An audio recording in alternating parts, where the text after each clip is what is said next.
नमस्कार।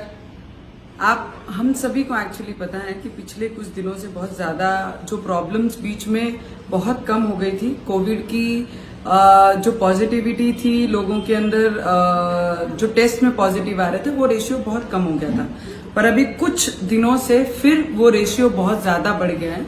और उसकी मात्रा अगर हम देखते हैं तो बच्चों में जो पिछले 8 महीनों में जो इतनी सीरियस बीमारी का असर नहीं दिख रहा था, पर आज बच्चों में भी जो 10 साल से ऊपर उनके अंदर भी इतनी सीरियसता दिख रही है। और जो 45-40 से अबोव हैं उनके भी डेथ रेशियो अगर हम देखते हैं तो बहुत ज्यादा बढ़ी हुई है। तो मुझे लगता है हम सभी ने मिलकर अब एक निर्णय करना चाहिए, एक सब्जेक्ट को हराना है, उसके ऊपर हमने चिंता खुद से बात करके, खुद से चर्चा करके हम लोगों ने डिसाइड करना चाहिए कि जो प्रशासन, जिला अधिकारी, प्रशासनिक जो काम कर रहा है या डॉक्टर्स काम कर रहे हैं, उनकी फैकल्टीज पूरी काम कर रही है, या फिर जो पुलिस डिपार्टमेंट स्ट्रिक्ट बाहर निकल के सबको रोकने का काम कर रही है।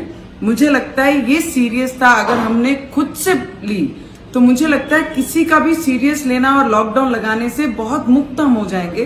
पर आज अगर हम देखेंगे सिचुएशन क्या है, तो आज वेंटिलेटर्स हमें मिल नहीं पा रहे हैं। ऑक्सीजन पेशेंट को टाइम पे अवेलेबल होने के लिए हम जैसे लोक प्रतिनिधि रात के 2-2, 3-3 बजे तक यही काम कर रहे हैं कि किनको रेमडेसिविर कब उपलब्ध कहां पे मिलनी चाहिए, किसको कैसी मदद कहां पर करनी चाहिए, उसके ऊपर काम कर रहे हैं। पर बाकी ही प्रशासन, जितने भी सरकारी लोग हैं, वो भी इस पे बहुत ताकत से काम कर रहे हैं। तो मेरी सिर्फ आम जनता से एक ही विनती रहेगी कि अब ये मेरी जवाबदारी है कि मुझे घर से निकलना है कि नहीं निकलना है। मैं खुद को मदद करना चाहता हूं कि नहीं करना चाहता हूं, उसके ऊपर हम लोगों ने अभी बहुत ध्यान देना चाहिए। अपने आप को घर पे रखिए, अपने परिवार को सुरक्षित रखिए, सेफ रखिए, अपने बच्चों के बारे में सोचिए। और खुद बोलते हैं ना कि सर सलामत तो पगड़ी हजार, उस तरीके का अगर विषय हमने अपने जीवन में रखा तो आगे आने वाले समय में बहुत टाइम हमारे पास रहेगा कि बाहर निकल के फैमिली हम मिल सकते हैं, बाहर लोगों को मिल सकते हैं, फ्रेंड्स के साथ मिल सकते हैं। पर आज अपने आप को सेफ रखना बहुत जरूरी है।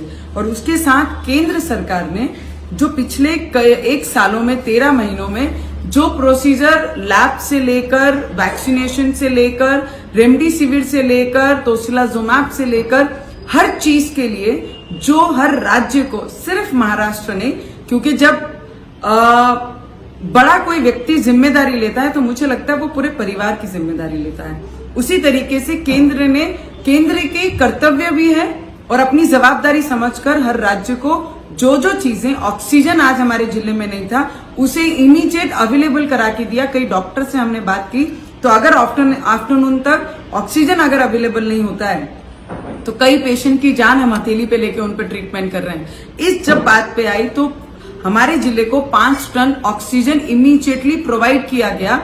उसके लिए केंद्र को मैं बहुत बहुत धन्यवाद करूंगी। और हर राज्य में जहां पर ऑक्सीजन, रेमडेसिविर और जो भी ट्रीटमेंट की, वेंटिलेटर की जरूरत है, ये पहले दिन से लेकर आज तक ये केंद्र सरकार बराबर से हर राज्य को मदद कर रही है और हमारे महाराष्ट्र को भी मदद कर रही है।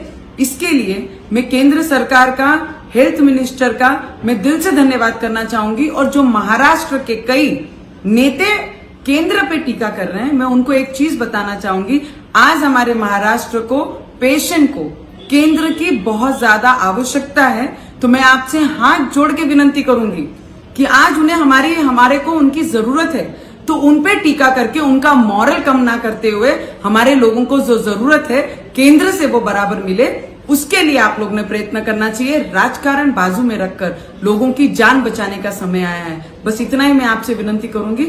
आप लोग सभी सेफ रहें, घर पे रहें, सुरक्षित रहें, अपने आप को सेफ रखिए। इतनी विनती मैं आप लोगों से करती हूँ। धन्यवाद।